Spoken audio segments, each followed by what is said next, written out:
Saking dia seremnya nih, perilakunya udah mulai mencurigakan, teman-temannya sampai semua ikut kesurupan massal gitu ya. Terus udah gitu, kumisnya bukan sembarang kumis loh, kayak kumis harimau gitu. Oke, tapi balik lagi ke Tiger Stripes ini ya.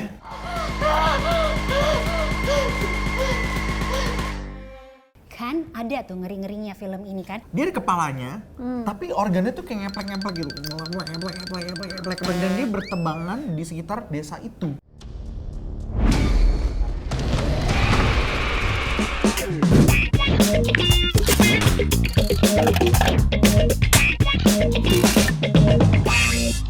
Hey yo yo, what's up guys? Kembali lagi bersama kami di Film Log. Gue Calvin Jeremy. Dan gue Jenima, yang pastinya akan selalu ngebantuin kalian kalau kalian bingung mau nonton apa di bioskop atau mungkin lama-lama depan screen laptop ya, bingung mau pilihnya apa Streaming gitu kan. gitu ya. Exactly. Nah, biasanya kita akan membahas film-film yang bakal tayang di bioskop. Tapi kali ini kita akan membuka dengan film yang tayangnya di Netflix nih. Dan jujur aja sih, kita berdua udah gak sabar banget menahan hasrat untuk membahas film yang satu ini. Jadi kali ini kita akan bahas film yang berasal dari negara tetangga, dari Malaysia. Nah, film ini tuh rame banget dibicarain di X, Calvin.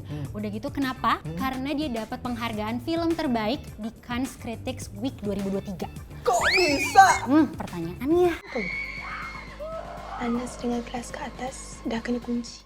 kan ada tuh ngeri-ngerinya film ini kan. Karena film ini tuh agak unik ya, sebenarnya combo dari coming of age movie sama body horror. Yang belum tahu apa sih coming of age movie? Coming of age movie itu film yang bercerita tentang seseorang yang melewati masa pertumbuhan dari remaja ke dewasa gitu loh, Calvin. Jadi ngelewatin banyak hal. Kalau misalnya di Indonesia tuh film yang coming of age itu kayak Uni Ya, gitu ya. Uni. Oke, tapi balik lagi ke Tiger Stripes ini ya. Dimana situasi yang dialami pemeran utamanya ini yang namanya Zafan di film ini unik banget dan beda banget sih. Jadi Zafan ini adalah seorang siswi berusia 12 tahun yang mengalami menstruasi terlebih dahulu daripada teman-teman sebayanya.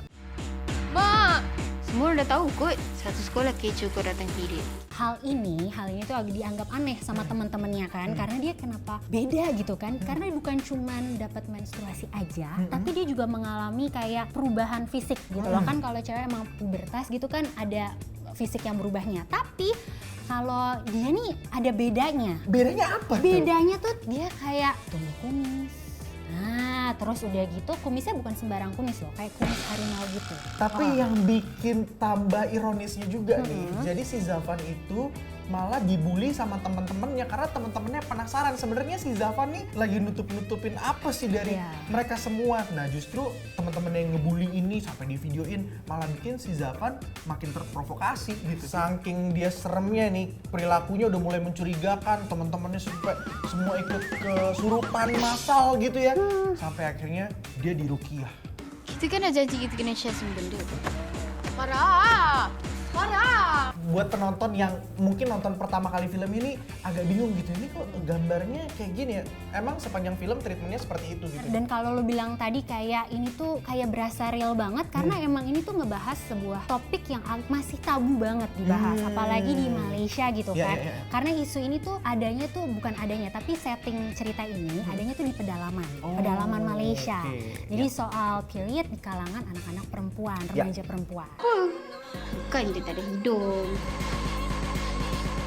Anyway, film ini digarap oleh Amanda Nell Eo, seorang director asal Malaysia yang terkenal dengan banyak film pendek. Nah, film ini juga ternyata ya hasil kolaborasi dari beberapa sineas di berbagai negara, bukan cuma Malaysia, bahkan ada juga dari Indonesia. Namanya itu Yulia Evina. Nah, dia itu berperan sebagai produser film ini. Siap, kita ni patutlah bagi tahu dia. Nah, ada juga nih pemain-pemainnya adalah pendatang baru, salah satunya ada Zafrin Zairizal, ada Dina Ezral, Ada Khairul Azwan, dan satu lagi nih, Pika. Pika. Pemain-pemainnya ini juga ya, aduh, ada yang baik, ada yang jahat banget gitu, masih kecil kok mulutnya kayak pengen dicabein gitu bener, ya, julid banget gitu.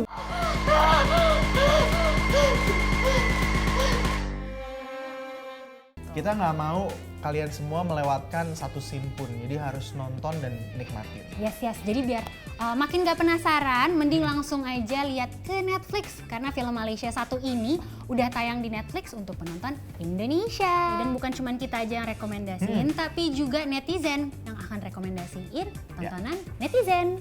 Langsung aja, check it out!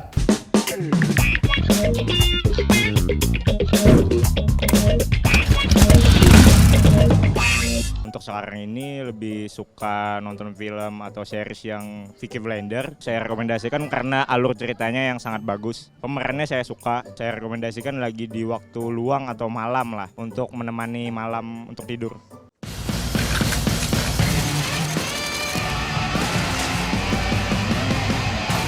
Sekarang lagi seneng film ini sih, Samdalri judulnya di Netflix. Drama yang ada kayak pedesaan-pedesaan gitu kan. Kayak itu ambil kayak Jeju, apalagi ada pantai-pantainya. Kayak ini kan aku suka banget sama pantai. 변하는 것들이 있다니까.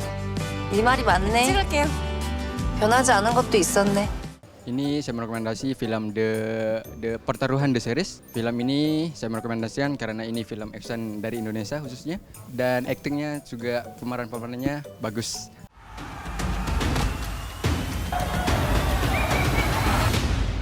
Kalau film terakhir nonton Equalizer 3, jadi di Equalizer 3 itu ada adik dari mafia gitu yang pengen satu kota itu dikuasai oleh mereka gitu kan.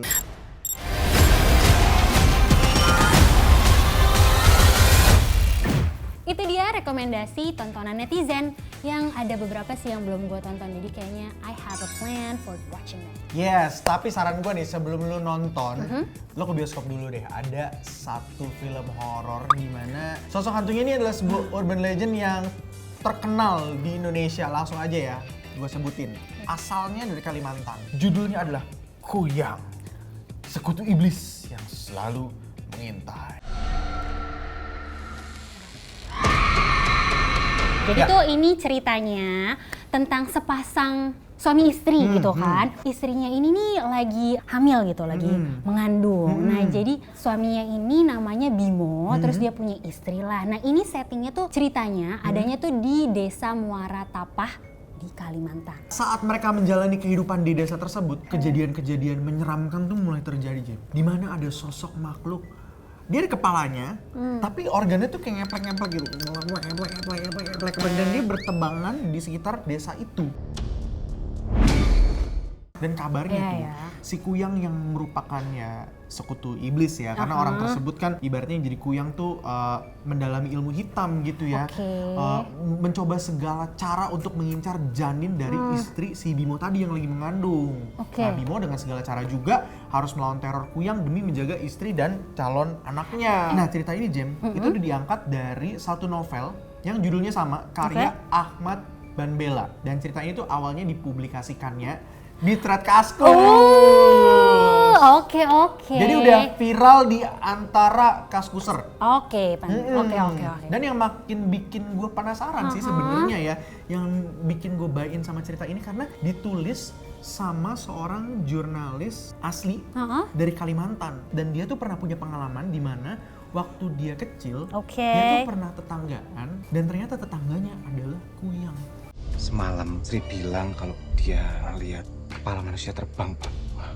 Kuyang. Dan ketika mengerjakan penulisan skripnya pun, si penulisnya itu banyak banget mendapatkan gangguan. Jadi dia cuma bisa nulis ketika siang hari atau pagi hari. Makin sepi lagi ya. Tapi tunggu. Kelvin stop. Oke, tapi jujur menurut gue ini menarik karena kan ceritanya itu diambil kalau bukan secara horornya gitu ya. Ini kan menarik karena diambil dari kisah nyata, dari jurnalis yang pastinya jujur, legit gitu kan. Dan bisa dibilang ini tuh film Indonesia pertama yang berlatar belakang di Kalimantan. Wow! Nyerah. Gue nyerah. Gue kalau baru nonton segitu aja gue udah kayak Tapi kenapa sih Jen lu setakut itu? Karena deket gitu, maksudnya di Indonesia, jadi it's possible gak sih? Oh jadi ceritanya tuh mungkin terjadi gitu ya? Iya. Tapi Jem, ada satu nih ngomong-ngomong soal ditempel, ada satu yang mengikuti nih. Ada kata-kata di film Kuyang itu ya, yang bilang bahwa ada yang tak biasa dari malam-malam sebelumnya. Dia tak lagi hanya mengintaimu, tapi mulai mengejarmu. Nah sekarang ini kita bahas pemain-pemainnya ya, karena ini juga keren-keren banget dan menarik banget untuk disimak, yaitu ada Dimas Aditya, Terus ada Putri Ayudhya, ada Alisa Abidin, dan ada Eli Luthan. Dan ini tuh juga karya sutradara yang namanya Yongki Ongestu. Nah, di mana dia itu sutradara yang udah menggarap film Tarian Lengger Maut di tahun 2021.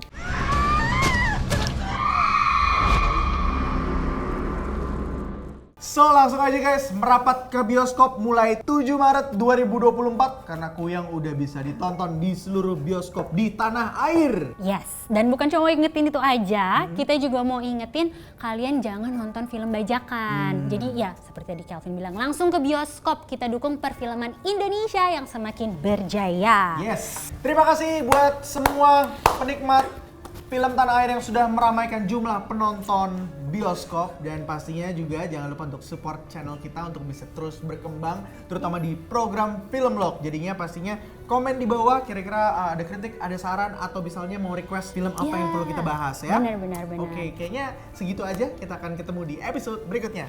Bye, kita pamit.